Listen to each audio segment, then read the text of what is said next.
Good afternoon, everybody. My name is Mr. Llama, and today I am bringing you a ZVP here on Shakuras Plateau. So our blue Protoss spawning in the 130 position up in the top right there is Mucinex, and our red Zerg player AAKraigus is going to be spawning in the 1030 position.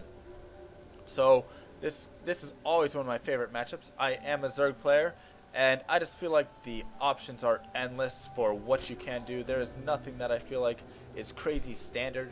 It used to be you would get your roaches and corruptors, but then a lot of people started going for Ling, Baneling, and doing a lot of Baneling drops, stuff like that. Now Mutalisks have kind of taken over the metagame, but recently in that 1.4.3 patch, we did see that Phoenix at the Fleet Beacon now will get an upgrade where they can get +2 range, so that would be able to deal with those Mutalisks a lot better, I feel. I've never seen anybody get that yet, as the patch did just come out, but I'm very interested to see what that could happen.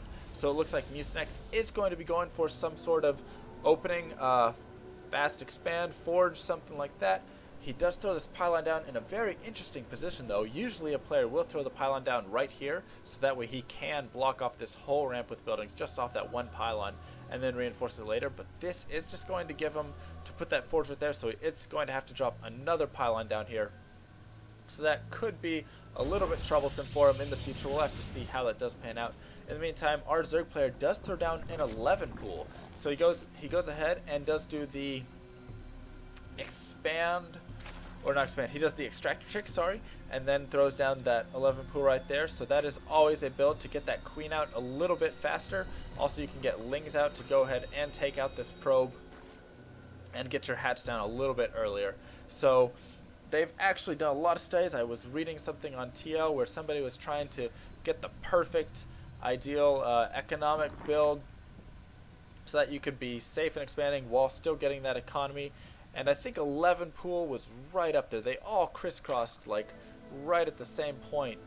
And they all pretty much ran the same line for economy once you reached about 18 or 19 supply, I want to say. Or a couple minutes into the game, they're like 330, something like that. So nothing really too conclusive there. Everything seems to work in its own sort of way. In the meantime, we do have this scouting drone in here, so it'd be very cool, of course, to see him throw down some sort of proxy hatch, but it looks like he's just going to keep this drone hidden over in this side of the base. So hope that the Protoss player Mucinex does not see it and he will get a free scout later on. Meantime, we do have a gateway going down with another pylon, so that's usually where you see that player throw down that first pylon so they can get that immediate wall off. But it looks like Mucinex was not too worried about that, and there was no 8 pool, 7 pool, 6 pool, anything like that that would cause him too many problems where he would have needed that immediate wall off. So right now we are going to have a Ling coming over to scout, but there is going to be this cannon, so that Ling will not be able to get in here. He's just going to have to poke up this ramp and poke down if he does not wish to die, and he's going to try for the run by, but no, 2 shots from a cannon is enough. This expansion almost taken, and look, we do see our Protoss player Mucinex throwing down 2 pylons and leaving them completed at both this 3rd and 4th position here. So that actually, I've never seen players do that, where they will throw them down and let them complete and just sit there. So that's going to cost a few minerals right there from him. He's going to lose 200 minerals, so that's 200 minerals he was not able to use back at his home base, and it's also going to be pylons that he is going to have to rebuild in the future, but it looks like he has done this before. He is not too worried about that. In the meantime, we do have another gas coming down from our Mucinex player. He is only mining 2 harvesters on this one gas, so I wonder if that's a mistake of some sort or if that is intentional. But he does throw down this cybernetics core, and it looks like he is going to be going into some sort of tech here. And this Nexus is very late though. A lot of times for those open forge expands right there, you will see if the player throw down the Nexus first, even before that forge, or sometimes immediately after that forge, if he feels that he needs to get that forge down for a little bit more pressure or something like that. So that is a very surprisingly late Nexus. In the meantime, we do have our Zerg player over here who is going to go ahead and get this speed. And he does have that Roach Warren down now, so either he is going to be making some sort of Roach Ling timing push, as that Roach is, it does not look like, no, he is still droning though, so there's not going to be any really big push behind this. This is more just defensive. And he has not taken his third yet, so let's see what his vision is. He is going to use this drone right now. I'm sure he knows that there's going to be some sort of expansion coming down. And yes, he does see that the expansion is almost finished. So we'll have to see if he does send a drone over here to drop an expansion. And of course, there is this pylon. So he's going to have to bring Lings over there, kill off that pylon, and that is going to delay it a decent amount. So probably worth it, actually, to have that pylon right there. And this fourth one as well, for if the game does go into the later game. Meantime, Mucinex is throwing down that third gas as well, so he is definitely going to be harvesting a lot of gas. Still only 2 harvesters there on that assimilator. So we're going to have to see if he does fix that later on.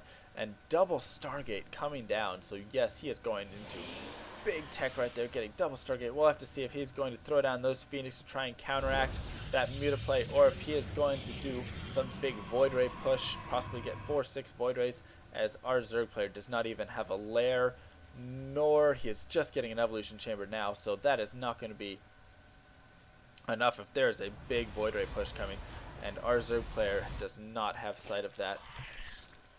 Meantime, there is going to be a slight push coming out here with some roaches. He is going to be sending Lings in behind this, so let's see how many units he does have on the field here. He does have 6 roaches and 13 Lings, so nothing too big, but that is enough to say, hey, just making sure you have some defense. He can push up here, he can snipe the Zealot, get in there, take out that cannon, and it is going to force Mucinex. He does not have Warp Gate done yet though, so if he does push in right now, he may be able to do some damage right there, possibly take out those cannons, as roaches are very tanky units. So here we go, we do have the roaches. He keeps dancing around right now, so he is just waiting for his roaches, it appears like, to get up there. And no, he is deciding to wait a little bit, but this could be costly as Warp Gate is finishing now, as well as 2 Void Rays are coming out. So our Zerg player is going to be in a little bit of trouble here. He still has not started that lair tech anywhere, and it looks like he is going to be going for 16 more Zerglings, getting that level 1 attack for his roaches. But he really needs to think about making a move. And there's still not many units though on the field for our Protoss player. And here we go, we do see the Zerglings coming up. They're just going to get us around on the Zealot. No, they're actually going to continue all the way through. That wall is not very secure, and he's going to go right for that probe line with his Zerglings. In the meantime, these roaches are going to push up here. These roaches sitting here attacking this gate. You should probably focus down the cannon or something along that. And the Void Rays have come back though, so they are going to just start tearing away at this army, though these Lings have done a significant amount of damage here to all that probe line. They were able to kill off all those probes. The Lings are going to be filing in through here. And here we go, we do have these Zealots are low, so they are both going to go down. These roaches are going to focus down these units. And are they going to, where are they focusing down? They're going to take out a few probes. Should they go for this Nexus? It looks like they're going to push up into this base. And he does have 18 more Lings on the way. He does have Spore Crawlers going down in his base, so that is always a good sign. And he's going to go ahead and snipe this pylon out here. It is not going to unpower anything though, nor is it going to supply block our Protoss player. So probably not the best idea there. It looks like he is going to easily clean up those units though, but there are still these Void Rays in this base. Lings have not quite come out yet. There we go. We do have 26 plus Lings on the way. 22 and 10 more in production here. And it looks like our Zerg player is going to be able to clean up a lot of units. So let's see how many. He got 19 worker kills, and here we go. We do have these Lings coming in. They're just going to be focusing down all of these units. There's a sentry and a couple Zealots being warped in, so this pylon is going to possibly go down. Yes, it does look like he is going to focus down this pylon right here, and he is trying to supply block his opponent, but he is just not being too successful, as there are pylons powering everything, and he does have so many pylons everywhere all over the map.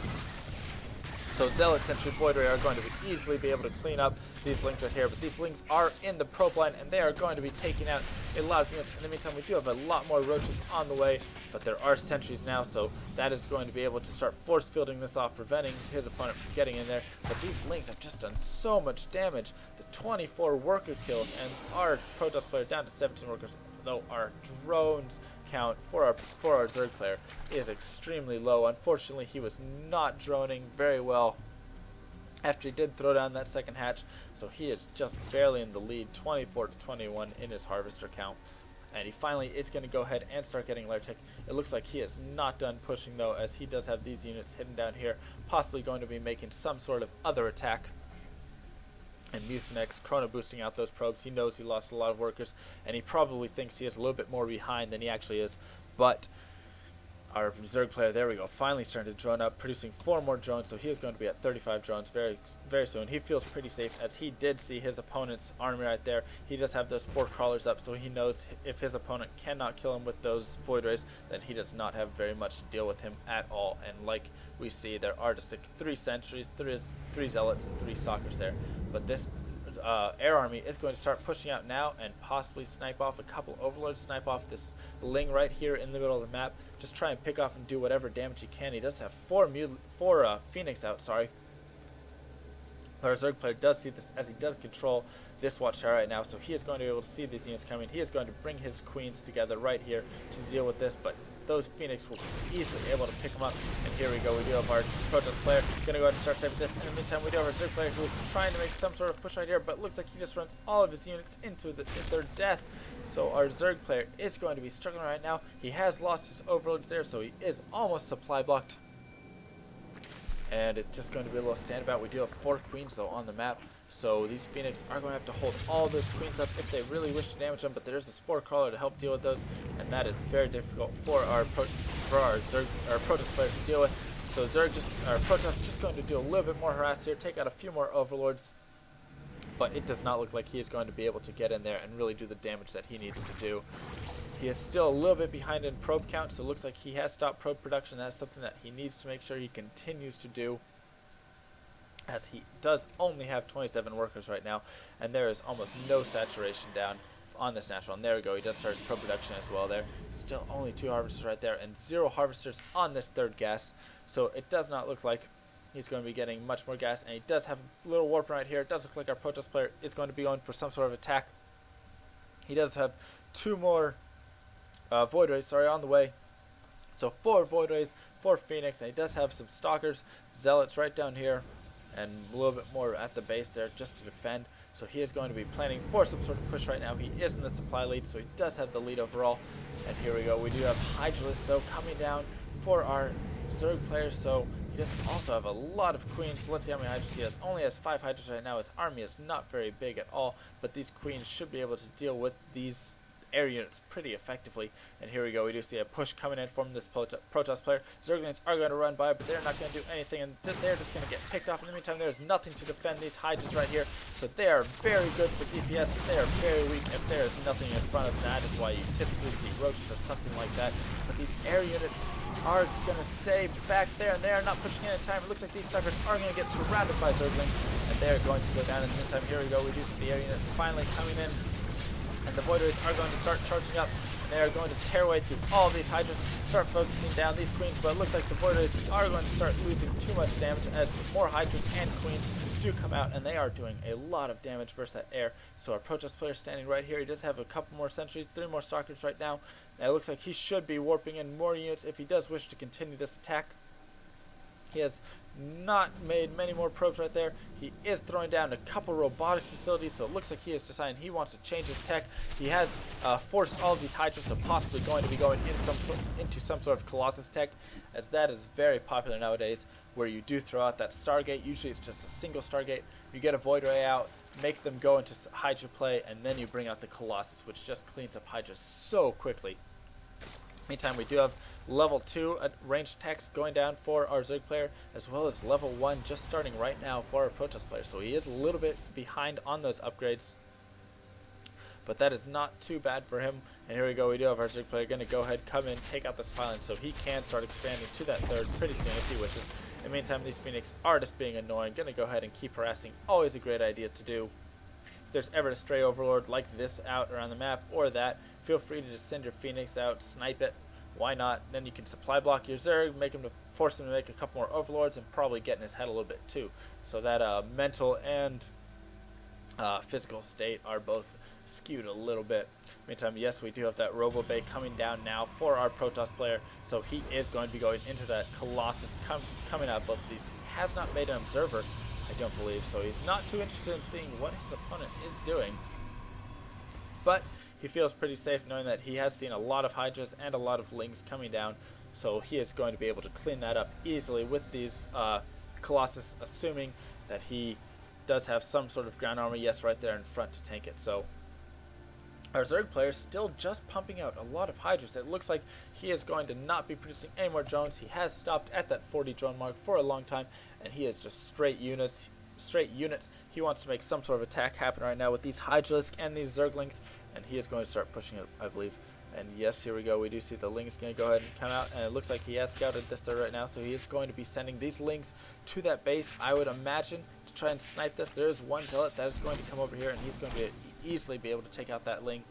And here we go. Yes, we do have the Lings coming in with the Hydra, so they're going to come in. They're going to snipe this Zealot, and there's an immediate cancel on that Nexus as Mucinex says, hey, I do not have enough to deal with this. So 2 Colossus on the way. There is a small window here where there are no Colossus, and our Zerg player does have a huge advantage. Is he going to be able to push in and take out enough stuff before those Colossus are able to get out and start really doing damage?